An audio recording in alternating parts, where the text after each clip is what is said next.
हरे कृष्णा कृष्ण कृष्ण हरे हरे, हरे राम राम हरे हरे। भगवद गीता तेना मूळ रूपे अध्याय 1 श्लोक संख्या 21 અને 22 श्री श्री गुरु श्री श्री गौरांगनी कृपाथी समझवानो प्रयास करीशुं। जगद्गुरु श्री प्रभुपाद की जय।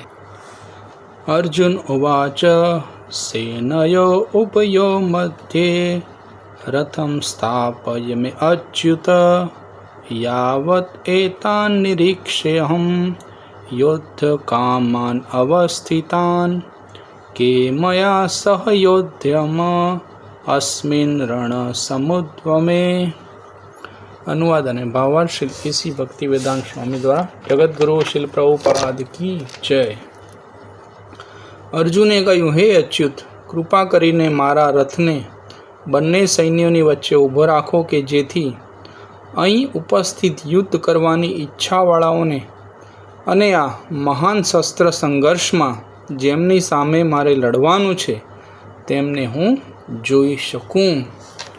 તો આપણે આ શ્લોક સમજતા પહેલાં પ્રાર્થના કરીએ। ઓમ અજ્ઞાનતિમિરાંધસ્ય જ્ઞાનાંજનશલાકયા चक्षुरुन्मीलित्वा येन तस्मै श्रीगुरवे नमः। श्रीचैतन्यमनोभीष्टं स्थापितं येन भूतले स्वयं रूपकदामयं ददाति स्वप्नकान्तिकं। वाञ्छाकल्पतरुभ्यश्च कृपासिन्धु एव च पतितानां पावनेभ्यो वैष्णवेभ्यो नमो नमः। जय श्री कृष्ण चैतन्य प्रभु नित्यानंद श्री अद्वैत गदाधर श्रीवासादि गौर भक्तवृंद। हरे कृष्ण कृष्ण कृष्ण हरे हरे, हरे राम हरे कृष्ण। तो આપણે આગળના શ્લોકમાં આપણે જોયું હતું કે અર્જુન છે એકદમ રેડી છે યુદ્ધ કરવા માટે અને એના જે રથ છે એમાં હનુમાનજીનો ચિત્ર છે એ આરૂઢ થયેલું છે અને અર્જુન હવે એકદમ તૈયાર થઈ ગયો છે અને હવે અર્જુનના મનમાં એક વિચાર આવે છે। તો એ વિચાર શું છે તો એ ભગવાન સમક્ષ પ્રગટ કરે છે અને એ વિચારનું શું પરિણામ આવશે એ આપણે આગળના શ્લોકમાં જોઈશું। તો અહીંયા ભગવાનને અચ્યુત કયા છે। તો અચ્યુત એટલે જે પોતાની પોઝિશનથી ક્યારે પણ નીચા નથી જતા। ભગવાન કંઈ પણ બને, કોઈ પણ રૂપ ધારણ કરે તો ભગવાન એની જે પોતાની ઓરિજિનલ પોઝિશન છે એ એનાથી ક્યારેય નીચે આવતા નથી। તો અહીંયા ભગવાન છે એ પોતાના ભક્ત માટે ડ્રાઈવર બની ગયા છે। તેનો મતલબ એ છે કે અર્જુન જેમ કહેશે એમ છે ભગવાન છે એનો રથ છે એ લઈ જશે। આપણે ભૌતિક જગતમાં કોઈ ડ્રાઈવર બને તો આપણે એને કંઈક બીજી નજરે જોઈએ છે, પણ અહીંયા યુદ્ધમાં ભગવાન છે એ અર્જુનના ડ્રાઈવર બન્યા છે છતાં એમની જે પોઝિશન છે એ પોઝિશનથી એ નીચે આવતા નથી।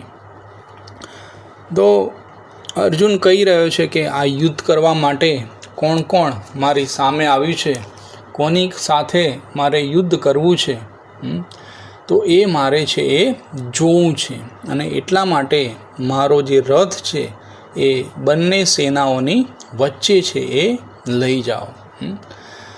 તો અહીંથી જ સમસ્યાઓ છે એ શરૂ થાય છે। આપણે ભગવાનને ક્યારે પણ આદેશ આપવો જોઈએ નહીં।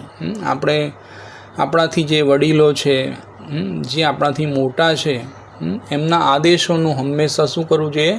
પાલન કરવું જોઈએ। તો અહીંયા અર્જુન છે એ ભગવાનને ઓર્ડર કરી રહ્યો છે। તો એનું પરિણામ જે આવશે એ આપણે આગળના શ્લોકોમાં જોઈશું।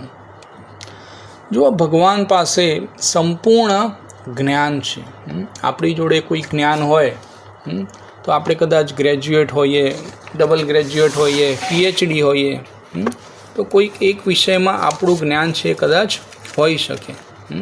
પણ ભગવાન જ્યારે સાંદીપની મુનિના આશ્રમમાં હતા ત્યારે 64 દિવસમાં 64 કળા ભગવાન છે એ શીખ્યા હતા. ભગવાન પાસે સંપૂર્ણ જ્ઞાન છે. કોઈ એવી આ આખા ભૌતિક જગતમાં અનેક જે બ્રહ્માંડ છે એમાં કોઈ એવી વ્યક્તિ નથી જે ભગવાન કરતાં વધારે જ્ઞાની હોય. ત્યાર પછી ભગવાન સૌથી વધારે ધનવાન છે. આ ભૌતિક જગત એની પાસે ઘણા બધા રૂપિયા હોય છતાં પણ જે લક્ષ્મીની કૃપા પામવા માટે આપણે રાત દિવસ મહેનત કરીએ છીએ એ લક્ષ્મી દેવીના સ્વયં ભગવાન છે એ પતિ છે. ત્યાર પછી ભગવાન છે એ સૌથી વધારે પ્રસિદ્ધ વ્યક્તિ છે. કોઈ હોય ભૌતિક જગતમાં તો કદાચ ફેમસ હોય તો કદાચ પોતાના દેશમાં ફેમસ હોય, પણ ભગવાન છે એ સંપૂર્ણ આધ્યાત્મિક જગત અને ભૌતિક જગત અને જેટલા પણ બ્રહ્માંડો છે, નાસ્તિક આસ્તિક જેટલા પણ લોકો છે એ લોકો ભગવાનને જાણે છે અને ભગવાનની પૂજા છે એ કરે છે. કોઈ કદાચ નાસ્તિક હોય છતાં પણ એ ક્યારેક તો કંઈક થાય તો શું કહે છે, ઓ માય ગોડ. ભગવાનને હંમેશા લોકો છે એ યાદ કરે છે.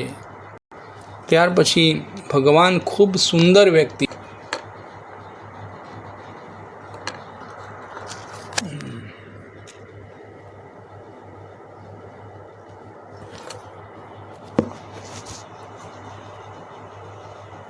ત્યાર પછી ભગવાન છે એ ખૂબ જ સુંદર વ્યક્તિ છે. જ્યારે ગોપીઓ ભગવાનને જોવા માટે હંમેશા એમના ઘેર છે એ આવતી હતી અને એ બાને ફરિયાદ કરતી હતી ને એ બાને ભગવાનને જોઈ લેતી હતી. ઇસ્કોનના મંદિરમાં કદાચ તમે જાઓ તો ભગવાનનો એટલો બધો સરસ શ્રૃંગાર થાય છે કે આપણે જોતા જ રહીએ. અરે રંગનાથ મંદિરમાં જ્યારે દક્ષિણ ભારતનું જે રંગનાથ મંદિર છે એમાં ભગવાન છે એ સૂઈ ગયેલા છે અને એને જોવા માટે દેશ વિદેશથી લોકો છે એ આવે છે. આપણે જ્યારે સૂઈ જઈએ ત્યારે આપણને કોઈ જોવા આવતું નથી. ત્યાર પછી ભગવાનમાં સૌથી વધારે બળ છે. જ્યારે ભગવાન 7 દિવસના હતા અને એમણે 18 માઇલ લાંબી પૂતનાનો છે એ વધ કર્યો હતો. કંસે અનેક અસુરો ભગવાનને મારવા માટે મોકલ્યા હતા અને ભગવાને એ બધાનો કોઈ પણ જાતના શસ્ત્રોના ઉપયોગ વગર એ બધાનો વધ છે ભગવાને કર્યો હતો.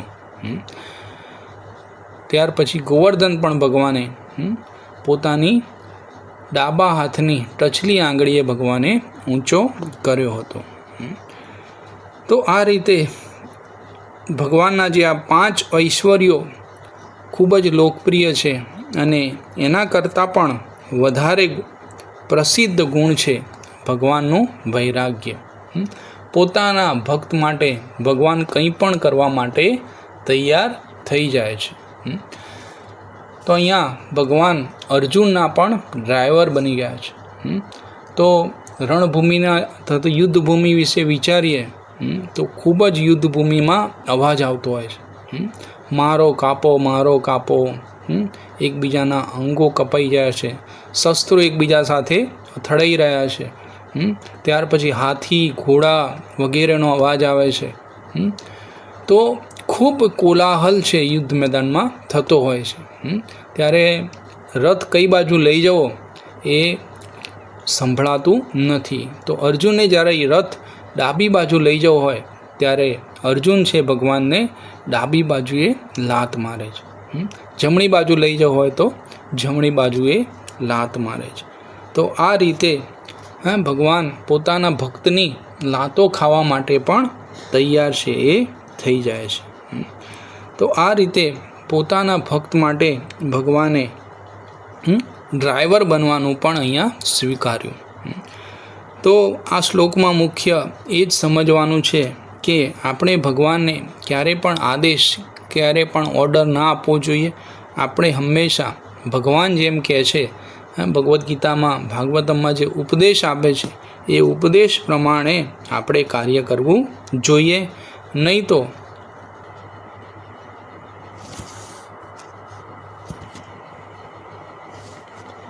અહીંયા આપણે ભગવાનની વાત હંમેશા માનવી જોઈએ. નહીં તો આપણને પણ અર્જુન જે આગળ ના શ્લોકમાં આપણે જોઈશું કે અર્જુન પણ ખૂબ નાસીપાસ થઈ રહ્યો છે, ફસડાઈ જાય છે. તે એવો આપણે પણ એ આદેશ ના માનવાથી આપણે પણ એવી પરિસ્થિતિનો સામનો કરી શકીએ છીએ. હરે કૃષ્ણ.